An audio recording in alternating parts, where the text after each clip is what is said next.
What if I told you the man behind Israel started out as a deceiver, a con artist, and the guy who pulled off the world's boldest deathbed heist on his own blind father? That's not a spicy treat. That's just Tuesday for Jacob. So how does a guy like that become the father of 12 tribes? This ride started before he even took his first breath.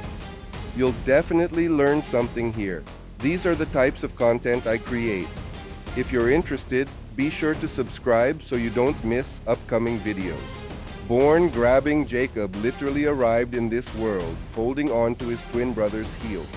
Even in the womb, already trying to get ahead.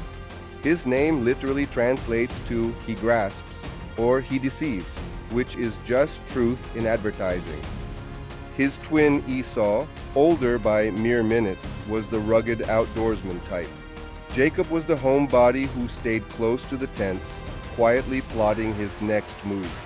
In that world, those few minutes of birth order mattered more than almost anything else.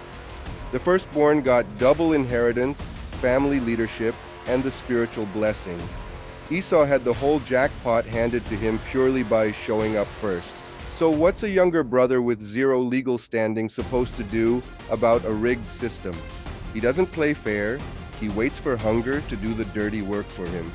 Esau stumbles home starving from a hunt, and Jacob refuses to hand over so much as a spoonful of stew unless Esau signs away his entire birthright. Esau agrees. One bowl of soup, an entire inheritance gone. For sure, your whole body will tremble, your brain will explode, and you will definitely be blown away if you learn that a stolen birthright wasn't nearly enough. There was still one more thing standing between Jacob and total victory, Dad's actual blessing. And what Jacob was about to pull to get it makes the stew trade look like child's play. Missing epic stories you didn't even know you craved? Your scroll time deserves better. Join us or show up with nothing interesting to share. Your call. The heist. Isaac is old, blind, and on his deathbed, ready to hand down the official blessing. And he wants to give it to Esau. Everything Jacob schemed for was about to slip through his fingers for good. So what does Jacob do with the clock literally running out? His mother Rebecca cooks up a scheme nobody could have predicted. She dresses Jacob in Esau's clothes and wraps goat skin around his arms to mimic his brother's hairy forearms, then sends him in to fool his own dying father. A blind old man reaches out to touch what he thinks is his firstborn son, and it's actually his other kid in a costume. It works. Isaac blesses the wrong son. By the time he figures it out, it's too late to undo. Jacob had been calculating angles his entire life. This was just his boldest heist yet. Esau vows that the second their father dies, Jacob is a dead man. But here's what nobody talks about. Jacob runs. But running from one furious brother is about to land him directly in the path of someone even more cunning than he is. And for the first time in his life, Jacob is about to get played. The deceiver gets deceived. Jacob flees to his uncle Laban's place, falls for Laban's younger daughter Rachel, and agrees to work 7 years just to marry her. 7 years of his life riding on one promise. But will Laban actually honor the deal? On the wedding night, under a veil so heavy Jacob can't tell the difference, Laban swaps in his older daughter Leah instead. Jacob, the man who once wore a costume to deceive his own father, wakes up the next morning and realizes he just got played by the exact same move. It tracks though. Jacob spent his life exploiting people who couldn't see clearly, and now he's the one left in the dark. He has to grind out 7 more years for the wife he actually wanted. Some believe in every whisper, and some don't seem to bother much. The question is, what can we gain from this? 14 years of labor because the con man forgot cons run both ways. And even after that, Laban keeps switching Jacob's wages again and again, yet Jacob still walks away rich, building a livestock empire through sheer stubborn patience. Years pass. Jacob's got it all now, wives, kids, flocks. But there's one bill he still hasn't paid. Esau's still out there, and it's time to face him. If you want to expand your thinking and deepen your understanding, come and let's delve together into meaningful studies and find the answer to the question, is it true? Wrestling in the dark. The night before that reunion, alone by a riverbank with everything he's built on the line, a mysterious figure shows up and starts wrestling him. All night, until sunrise. Tired of shallow content? We deliver deep, bold stories that make you say, wait, really? And stand out in any room. We're just the spark. Who or what is he actually fighting? This is the part I can't stop thinking about. Nobody agrees, even centuries later. An angel? God himself? His own guilt, finally cornering him in physical form? The text just shrugs. What we do know, Jacob refuses to let go until the figure blesses him, even after it dislocates his hip mid-fight.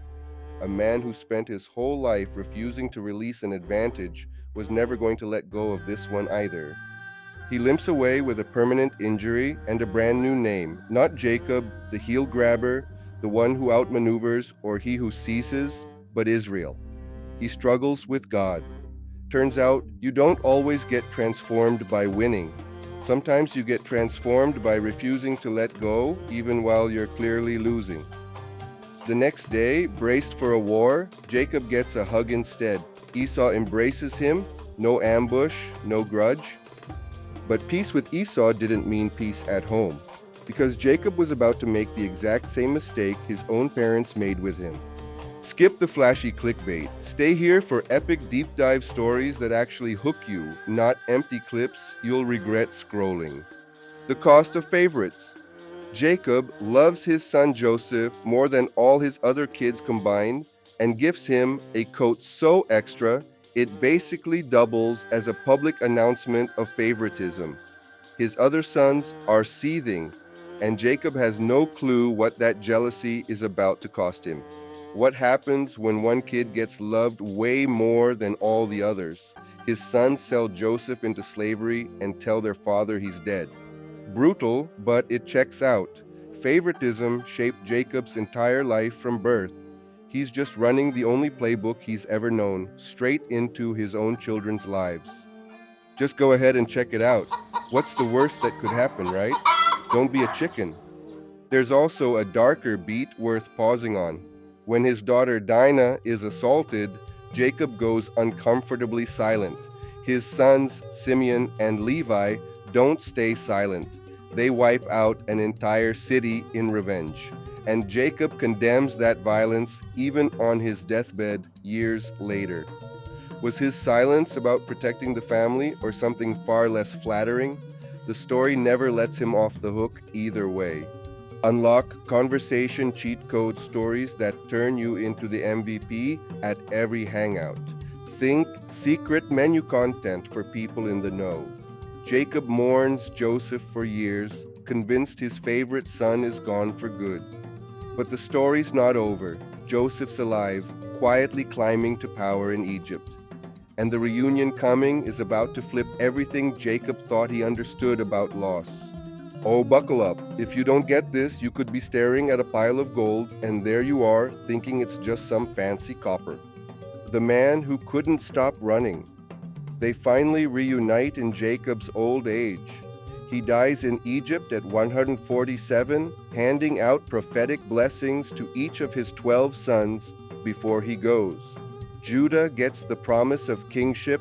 Reuben loses his standing for betraying his father's trust. Jacob's last request, bury me back home next to Abraham and Isaac. His sons carry him there. So after all that, the lying, the running, the wrestling, what was this whole story actually about? Here's what nobody tells you about Jacob. The man spent almost his entire life running from Esau, from Laban, from the truth about who he really was. It's only when he's alone, in the dark, with nowhere left to go, that he finally stops and wrestles with exactly who he is. And only then does God hand him a new name. His 12 sons become the 12 tribes of Israel. A trickster becomes the father of a nation, not because he stopped being flawed, but because he finally stopped sprinting away from it. Open your mind and further enrich your understanding of well-researched knowledge, the foundation of true wisdom. Remember, it's essential to select content that offers something of value.